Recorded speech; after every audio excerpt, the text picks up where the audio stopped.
Hello, welcome to this month's Viola's Flight Report, where we review what Vertical Aviation International is doing for you. I'm James Viola, President and CEO of VAI.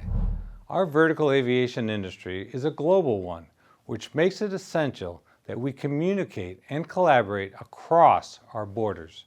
Harmonizing national and regional aviation regulations into a global standard is one way our industry can become more efficient.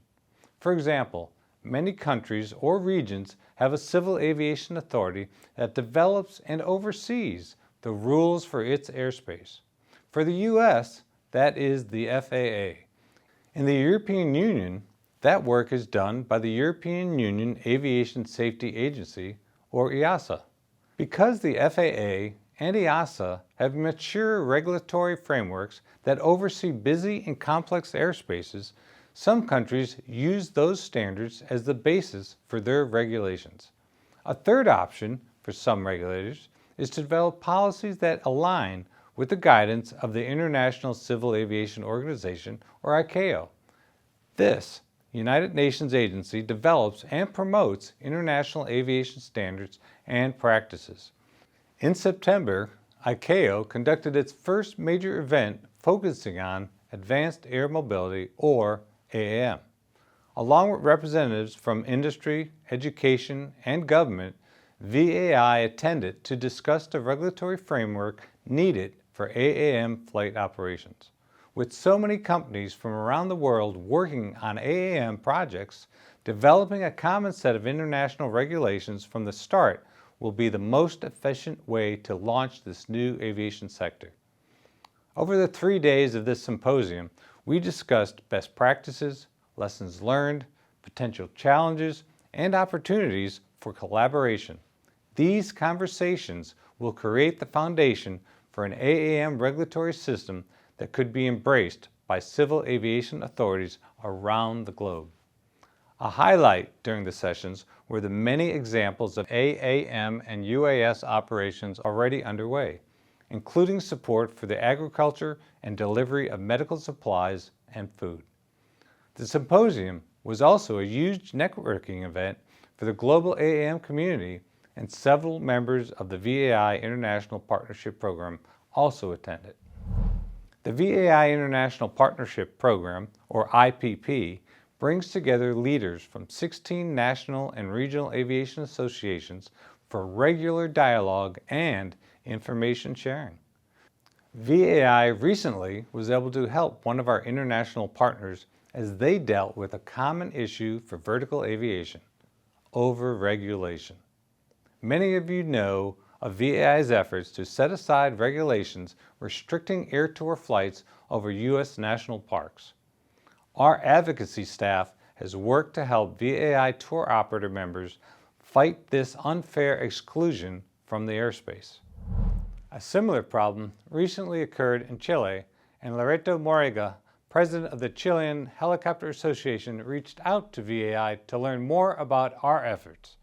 Loreto is joining me here live to tell us what challenges they faced in Chile. Hi Loreto, how are you today? Hi, Jim. I'm very good. I'm happy to be here and contribute with our experience. So how did you learn about VAI's work on the air tour management plans?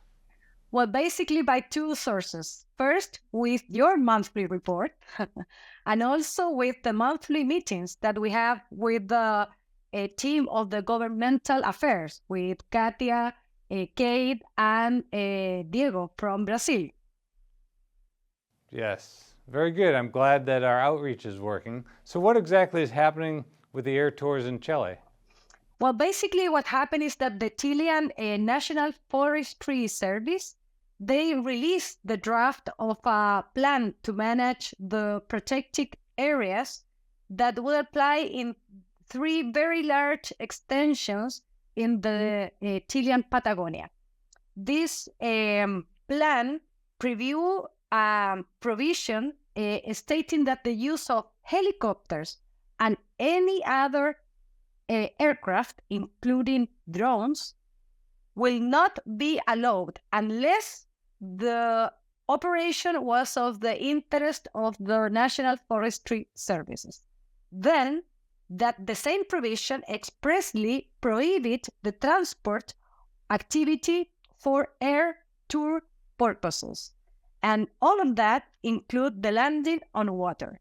So as soon as we realized the existence of this provision, we concerned about that, not because that it were affecting air tour operations that were now made in that places, because this is a very isolated extension in the Patagonia, but the present for the future and the future plans to manage over protected areas now closer to the center of the country, that concerns us pretty much. So what was the final outcome when we got together and we were able to work on that?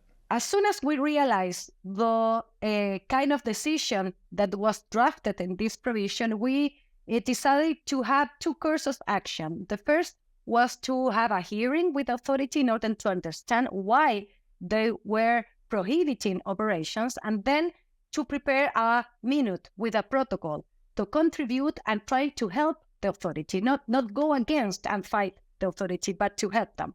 So when we had the hearing, we realized that they had no specific and concrete information about any potential damage that the helicopter could be affecting the environment. Basically, they were just preventing. This was the way that they understand the prevention of the environmental damage. Simply that. So we, at that moment, offered them to help, to create a protocol that could be objective criteria, not to prohibit, but to, instead of that, ruling, and provide them with a tool to check and control operations that can be done not affecting the environmental, and also for our operators to do operation not also affecting and damaging the environment. So that way we decided to work. All right, so that as part of the international partnership program that we have, what other ways has that IPP helped, or what can we do? Well, in a very important way, right after the pandemic, we received in Chile vaccines. We were the first country in the South Hemisphere to receive the vaccines. And the aviation authority, not them, neither the health authority, have any idea about how to transport with helicopters or other aircraft the vaccines to distribute them in the country. So I figured out to ask to the partners of the IPP program about any kind of protocol that they may have built for the same purposes. And not in a day, but hours, I received answers from the partners of the program, helping us with their experience, with the measure they made, and how they work with aviation authorities of their countries. And that information was very, very helpful. And we used that information in Chile, and that made that possible. So we were really, really happy to be part and members of the IPP program, and really use the information and the help, and was very, very helpful for our country. Well, thank you very much, Loretta, for your time today and sharing those good news stories of how working together internationally really helps the overall industry as we do those great lessons learned and shared practices to get things done. So thank you very much. You're welcome, and it's a pleasure. I'm pleased to work together with you, to be part of the IPP program, and expect to also to contribute and help others in the future. As you can see, when we work together, we are that much stronger. I cannot finish a discussion of VAI's vision for a unified, collaborative global industry without talking about European rotors, coming up November 4th through the 7th in Amsterdam. VAI produces this show on behalf of its organizers, EASA, and the European Helicopter Association. This event encourages collaboration among the operators, manufacturers, and suppliers in Europe, helping us to understand the common issues within our industry and then work to find solutions. If you are attending European Rotors, please take the time to find the VAI booth. If you are a VAI member, let us know what VAI can do better to support you. If you are interested in becoming a VAI member, then the VAI staff are the best people to provide you with more information about how VAI provides connection, advocacy, safety, education, and support for your success. Well, that wraps up this month's edition of VFR. Please email me with your comments or suggestions on how VAI can provide you with better service. Until next time, fly safe, stay safe, and keep powering up.